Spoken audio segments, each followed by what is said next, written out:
Hello everyone, এই ভিডিওতে আমরা বাবল সর্ট অ্যালগরিদমের কোড ইমপ্লিমেন্টেশনটা দেখব। তো সরাসরি কোডের ইমপ্লিমেন্টেশনে চলে যাওয়া যাক।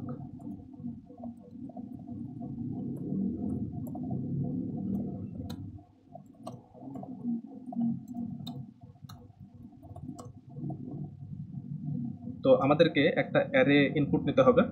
তো তার জন্য একটা সাইজ লাগবে। তো আমরা এন নামের একটা ভ্যারিয়েবল ডিক্লেয়ার করে নিই ইন্টিজারে, এবং সেটাকে ইনপুট নিয়ে নিই। এখন আমরা একটা অ্যারে ডিক্লেয়ার করব। তো নাম দিব এ এবং size N.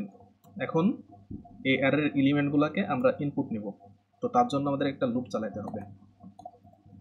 int i is equal to 0 থেকে আমরা i is less than n যাব এবং ইনক্রিমেন্ট করে দিব এবং এলিমেন্টগুলো ইনপুট নিয়ে নেব।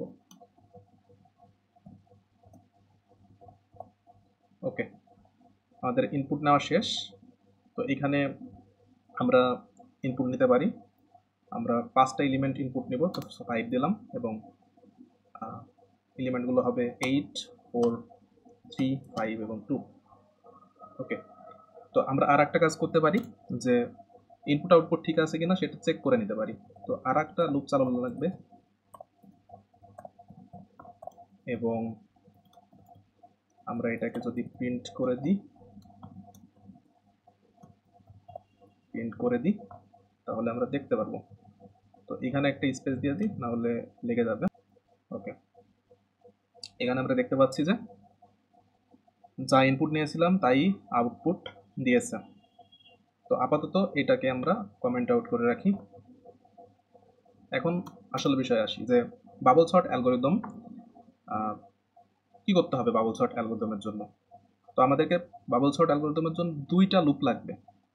তো 2টা লুপ কেন লাগবে তার আগে আমরা লুপ দুটা লিখে নিই যে i into i is equal to 0 এবং আমরা কতদূর লুপ চলবে সেটা আপাতত বলবো না, সেটাই আমরা ইগনোর করে গেলাম।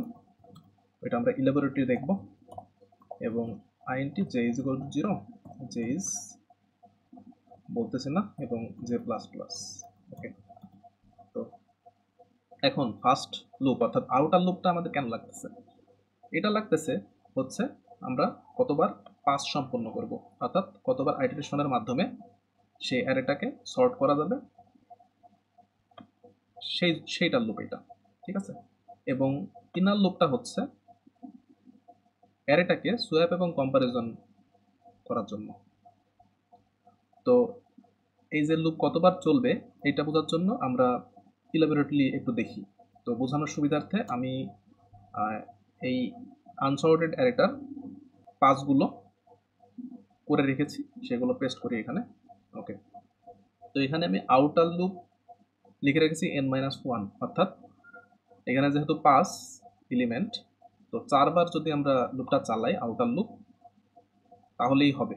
তো কেন হবে আমরা একটু দেখি যে ফার্স্ট পাসের পরে আমরা এখানে দেখতে পাচ্ছি যে হাইয়েস্ট এলিমেন্টটা কিন্তু সবার শেষে চলে এসেছে, রাইট? আবার সেকেন্ড পাসের পরে সেকেন্ড হাইয়েস্ট এলিমেন্টটা কিন্তু তার রাইট পজিশনে চলে আসছে। এরপর থার্ড পাসের পরে থার্ড হাইয়েস্ট এলিমেন্টটা তার রাইট পজিশনে চলে এসেছে এবং ফোর্থ পাসের পরে আমরা দেখতে পাচ্ছি যে ফোর্থ হাইয়েস্ট এলিমেন্টটা তার রাইট পজিশন চলে এসেছে। সাথে সাথে যেটা সব থেকে ছোট সেটাও কিন্তু তার রাইট পজিশনে আছে। তো এটার জন্য আমাদের কিন্তু আর কোনো পাস লাগে নাই, অর্থাৎ আমরা 5টা এলিমেন্ট সর্ট করার জন্য 4টা পাস দিয়েই কিন্তু আমরা সর্ট করে ফেলতে পেরেছি। অর্থাৎ যদি n সংখ্যক এলিমেন্ট হয় তাহলে n-1 বার যদি আমরা লুপ চালাই তাহলেই হবে। ঠিক আছে, তো আমরা এখানে n-1 লিখে দিই। ওকে, এখন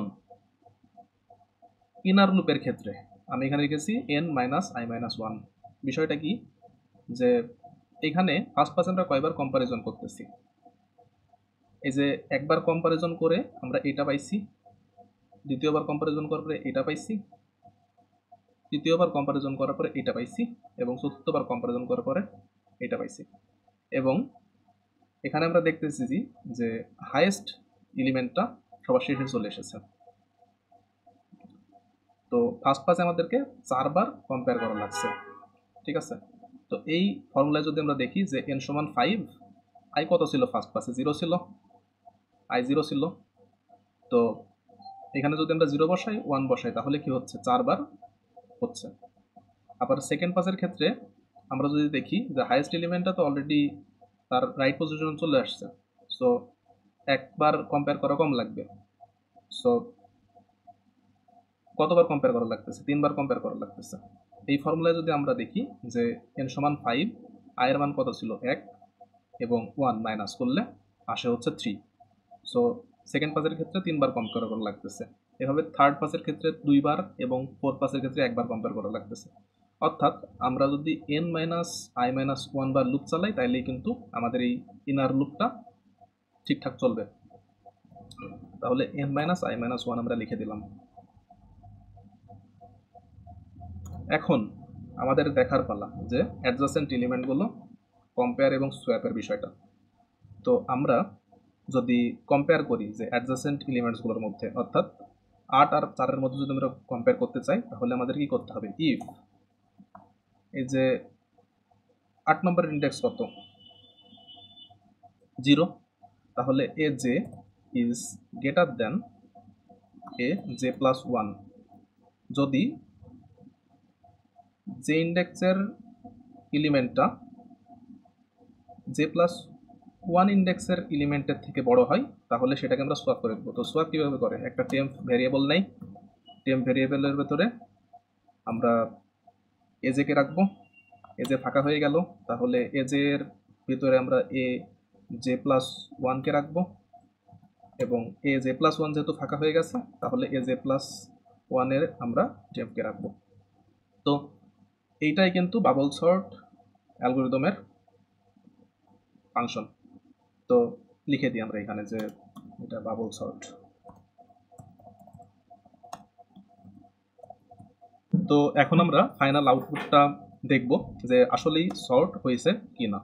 তো এগুলো আমরা বোঝার জন্য নিয়েছিলাম, তো এগুলো আমরা এখন ডিলিট করে দিচ্ছি